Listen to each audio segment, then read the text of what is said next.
Life will not be easy. జీవితం చాలా సులభంగా ఉంటుంది. చిన్నపిల్లలుగా ఉన్నప్పుడు ఆడుకున్నట్టుగా అన్ని తల్లిదండ్రులు తెచ్చిపెడుతుంటే హ్యాపీగా ఎంజాయ్ చేసినట్టుగా మిగతా జీవితం అంతా కూడా సాఫీగానే సాగుతుంది అని ఎప్పుడు అనుకోవడానికి వీల్లేదు.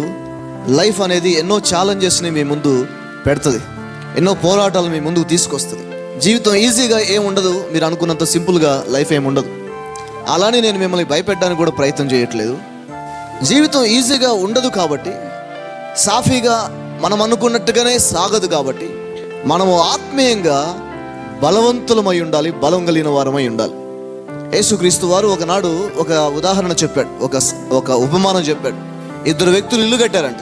ఒక వ్యక్తి ఏమో బండ మీద పునాది వేసి ఇల్లు కట్టాడంట, ఒక వ్యక్తి ఏమో పునాదే లేకుండా ఇసుక మీద ఇల్లు కట్టాడంట. ఫస్ట్ కడుతున్నప్పుడే స్ట్రాంగ్గా కడితే ఏ పరిస్థితులు వచ్చినా, ఎలాంటి వాతావరణ పరిస్థితులు వచ్చినా ఆ ఇల్లు నిలబడుతుంది. ఏమాత్రం ముందు చూపు లేకుండా ఏదో ఒట్టిగానే అట్లా కట్టినప్పుడు చిన్న గాలివాన వచ్చినా కూడా ఆ ఇల్లు కూలిపోయే అవకాశము ఉంది.